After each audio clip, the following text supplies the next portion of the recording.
toit terrasse, je pense que vous appelez ça ici. Bien sûr qu'il y a des considérations structurales. Puis si je prends un petit exemple, il y a aussi la pression immobilière qui fait que les jeunes familles quittent Montréal parce que les terrains sont de plus en plus chers. Alors, petit exemple, sur un lot de 165 mètres carrés, le bâtiment, souvent c'est un petit bâtiment de 1000 mètres carrés avec une évaluation de 1200 $ du mètre carré. Si on va et on utilise le toit, ben c'est comme si on s'est acheté un terrain de 120 000 mètres carrés, mais il était déjà là. Alors, il y a de différentes propositions. Ici, c'est un bureau d'architecte qui propose de recycler un bâtiment industriel où chaque unité, chaque propriétaire va avoir son petit endroit aménagé sur le toit avec au centre une zone communautaire. Vous voyez la bande brune autour, là, les gens vont pouvoir planter chacun leurs fines herbes pour se faire leur petit barbecue, leur petit souper. Permettre et encadrer la reconquête des toits. Alors, c'est un petit peu de redécouvrir cet espace-là. Ça peut prendre toutes sortes de formes. Ici, l'exemple d'un résident qui n'en pouvait plus parce que le désavantage aussi avec nos vieux bâtiments à toit plat, 3 étages, c'est que l'étage supérieur est très, très chaud durant l'été, souvent mal isolé. Alors, il fait chaud. Ici, quelqu'un qui n'en pouvait plus, il se considérait même déménager à la campagne ou en banlieue. Il s'est dit, ça y est, il faut que j'aille voir c'est où le ciel. Et il s'est fait une petite percée, un escalier. Et puis voilà, monsieur est très content, il a son petit espace et il ne déménagera pas en banlieue. Il y a une télévision, système de son, il monte là le soir, puis il est très content, très paisible.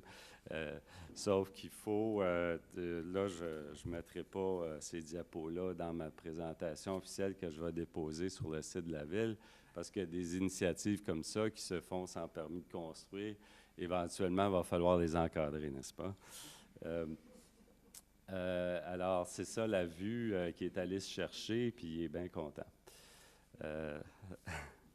Aussi, ici, un autre exemple, un petit peu là, dans l'optique des familles, la construction de la Maison du développement durable en plein centre-ville de Montréal. Le bâtiment occupe 100% du site. Alors, ils ont fait un toit vert de démonstration qu'on peut aller visiter. Vous voyez le petit appentis, mais c'est un toit de sédum. Mais bon, ça ressemble à ça. C'est quand même un effort. Et il y a même une toiture secondaire de ce bâtiment-là qui sert pour une garderie, le centre de petite enfance pour une aire de jeu pour les enfants. Aussi, une autre thématique, je crois que la Ville, en tant que propriétaire, doit mettre de l'avant des projets de qualité. Pour donner un exemple, ça, c'est un agrandissement sur un bâtiment d'aqueduc. Le bâtiment en blanc, on appelle ça la prise d'eau. Alors, c'est de là que toute l'eau de Montréal est puisée dans le fleuve Saint-Laurent. Et ce qui me frappait beaucoup avec cette proposition-là, c'est que malgré, au Québec, on a tendance à penser qu'on a énormément d'eau, qu'on a énormément d'électricité. We have like unlimited power and water, we think, in Quebec. And I like the scale of this project because although you have a big power line, you have the St. Lawrence River, the architects in this enlargement of a water facility did install photovoltaic for the process and a green roof instead of just sending the used water that they could have in the river. So, c'est l'idée de un petit peu faire des projets innovants et donner le bon exemple. Aussi, va falloir modifier notre réglementation qui, en ce moment, ne permet pas d'installation d'équipements mécaniques en façade parce que traditionnellement, on ne voulait pas que les gens viennent installer, par exemple, des conduits de ventilation métalliques. en pleine façade d'un restaurant. Sauf que dans l'optique du développement durable, il va falloir trouver une façon d'intégrer des équipements comme des panneaux photovoltaïques ou des éoliennes sur les façades des bâtiments. Ici, c'est des petits bâtiments qu'on appelle des écocentres qui servent au tri, au recyclage des rebuts domestiques. Aussi, dans l'optique du verdissement des règlements, il y a un code de construction sur les toitures, des toitures végétalisées qui est en préparation. Il y a la stratégie de l'eau et il y a le règlement sur la rétention des eaux pluviales sur la propriété privée. Alors, il y a plusieurs choses comme ça qui se mettent en place tranquillement d'un point de vue réglementaire à Montréal pour occuper les toits, pour superposer des usages, pour mettre des fonctions sur des usages, notamment l'aspect accès et sécurité. D'un point de vue réglementation, il y a des aspects de prévention des chutes qui doivent être tenus en compte. Donc, c'est un autre morceau, disons, dans le puzzle pour amener les gens sur les toits. Les serres loufas, on en a parlé déjà. Mais ce qui est intéressant aussi, c'est d'un point de vue développement, d'un point de vue foncier, je pense, ce qui a permis la réalisation de ce projet-là, c'était que en construisant ces serres-là sur un bâtiment existant, ça a rendu le projet, disons, faisable. Et pour le propriétaire du bâtiment en dessous, que c'était un bâtiment commercial, industriel, pas vraiment rentable, ça a permis de rendre son édifice un petit peu plus rentable. Le Palais des Congrès, je passe vite, on l'a déjà vu. Alors, on en vient un petit peu aux perspectives d'avenir avec les défis vraiment comme les îlots de chaleur. Alors, vous voyez, les deux zones, les deux points rouges, c'est les endroits où est-ce que c'est pas mal plus chaud. Et ce qu'on s'aperçoit, c'est que c'est souvent en lien avec la typologie urbaine et des bâtiments. Alors, le centre-ville, bon, c'est bâtiments en hauteur, je ne passerai pas là-dessus. Le secteur ouest avec une forte canopée, ils n'ont pas vraiment de problème d'îlot de chaleur. Ensuite, il y a le centre-ville résidentiel vieux quartier, des quartiers de 100 ans, les toits plats dont je vous parlais, et le secteur est industriel qu'on va regarder un peu plus. Alors, effectivement, les toits plats, c'est des bâtiments d'environ une centaine d'années. L'exemple que je prends est situé très près du Mont-Royal. Et puis, vous allez voir les différences. Bon, dans le bas de la photo, c'est le Mont-Royal. Et comparativement au milieu de ce petit îlot-là qu'on regarde, il peut y avoir une différence, je pense, d'une dizaine de degrés. Alors, on a un indice, une superficie de canopée qui est de 10 % environ.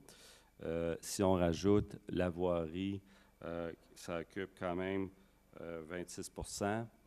Et ensuite, les bâtiments pour 42 %. Donc, c'est très dense au point de vue bâtiment. Le reste, je ne l'ai pas. Je n'ai pas réussi à trouver les surfaces restes, c'est-à-dire les petites cours. J'aurais aimé ça à pouvoir arriver à un 100 % pour déterminer les surfaces minérales. Mais bon, disons, ça pourrait être une idée de recherche pour des étudiants. Et voici les couleurs foncées. Donc, on est vraiment, vraiment très chaud dans ce quartier-là. Et si vous regardez où c'est plus turquoise en bas, c'est très près, une grosse différence de température. Alors, une des solutions pour contrer ça, évidemment, c'est les toitures végétalisées, mais ce n'est pas toujours faisable ou rentable pour un propriétaire, à moins de leur permettre d'y ajouter des usages. Parce que juste verdir comme ça, avec les modifications structurales, ça rend ça très coûteux du mètre carré.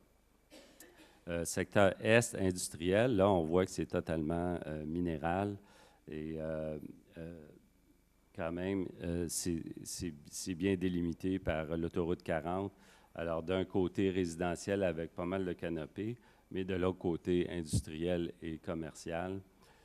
Donc, une canopée très faible, 1,7 la voirie, 8,5 donc il n'y a pas tant, proportionnellement, il n'y a pas tant de chaussées et de trottoirs que ça. Et si on ajoute les bâtiments, 32 le reste est à déterminer. Mais c'est évident que ici, on est vraiment dans le ventre du dragon, là, c'est très, très chaud.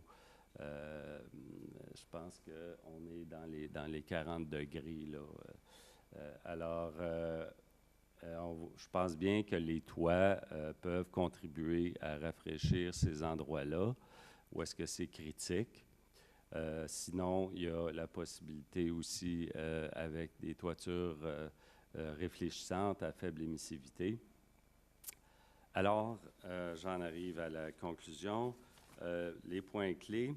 Alors, je crois qu'il doit y avoir une cohérence des projets et des actions avec les enjeux de développement durable et que les défis d'infrastructure et environnementaux du territoire montréalais sont sûrement partagés par d'autres métropoles. Et aussi, surtout, je suis bien content d'avoir été ici puis de participer et de rencontrer des gens. Favoriser une rencontre des partenaires de la recherche et des acteurs municipaux pour mieux faire avancer les objectifs globaux.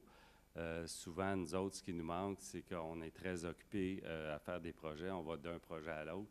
Il nous manque souvent des critères, des grilles d'évaluation et du monitoring des projets qu'on a fait pour voir si on est allé sur la bonne voie. Alors, c'est une autre main tendue aux universitaires et aux chercheurs. Merci.